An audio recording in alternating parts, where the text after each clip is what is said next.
चुनाव 2024 का डंका देश के कोने कोने में बज रहा है। 24 के चुनावी अखाड़े में पार्टियां एक दूसरे को पछाड़ने के लिए एड़ी चोटी का जोर लगा रही हैं।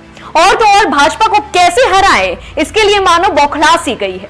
अब बौखलाए भी क्यों ना, जब आपके सामने भाजपा जैसी ताकतवर पार्टी हो तब आपको लड़ने के लिए भी अच्छी रणनीति की जरूरत होगी।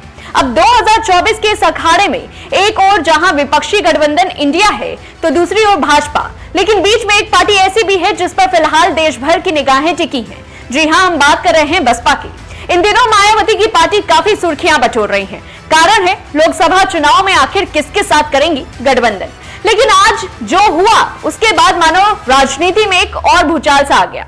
दरअसल आज बसपा सुप्रीमो ने धड़ल्ले से एक के बाद एक ट्वीट किए और इंडिया गठबंधन पर गंभीर आरोप लगा दिए, जिसके बाद मानो विपक्षियों के तोते ही उड़ गए। मायावती ने अपने पहले ट्वीट में लिखा, एनडीए व इंडिया गठबंधन अधिकतर गरीब, विरोधी, जातिवादी, सांप्रदायिक, धनस्थ, समर्थक व पूंजीवादी नीति वाली पार्टियां हैं, जिनकी नीतियों के विरुद्ध बीएसपी अनवरत संघर्षरता है और इसलिए इनसे गठबंधन करके चुनाव लड़ने का सवाल ही पैदा नहीं होता। इन दिनों मायावती की पार्टी काफी सुर्खियां बटोर रही है। कारण है लोकसभा चुनाव में आखिर किसके साथ करेंगी गठबंधन। लेकिन आज जो हुआ उसके बाद मानो राजनीति में एक भूचाल सा आ गया। दरअसल आज बसपा सुप्रीमो ने धड़ल्ले से एक के बाद एक ट्वीट किए और इंडिया गठबंधन पर गंभीर आरोप लगा दिए, जिसके बाद मानो विपक्षी के तोते ही उड़ गए। मायावती ने अपने पहले ट्वीट में लिखा, एनडीए व इंडिया गठबंधन अधिकतर गरीब, विरोधी, जातिवादी, सांप्रदायिक, धनश्रेष्ठ, समर्थक व पूंजीवादी नीतियों वाली पार्टी है, जिनकी नीतियों के विरुद्ध बीएसपी अनवरत संघर्षरता है और इसलिए इनसे गठबंधन करके चुनाव लड़ने का सवाल ही पैदा नहीं होता। मीडिया से appeal, no fake news please. अपने दूसरे ट्वीट में मायावती ने लिखा, बीएसपी विरोधियों के जुगाड़ जोर तोड़ से ज्यादा समाज के टूटे बिखरे हुए करोड़ों उपेक्षितों को आपसी भाईचारा के आधार पर जोड़कर उनके गठबंधन से सन 2007 की तरह अकेले आगामी लोकसभा तथा 4 राज्यों में विधानसभा का आम चुनाव लड़ेगी। मीडिया बार बार भ्रांतियां ना फैलाएं।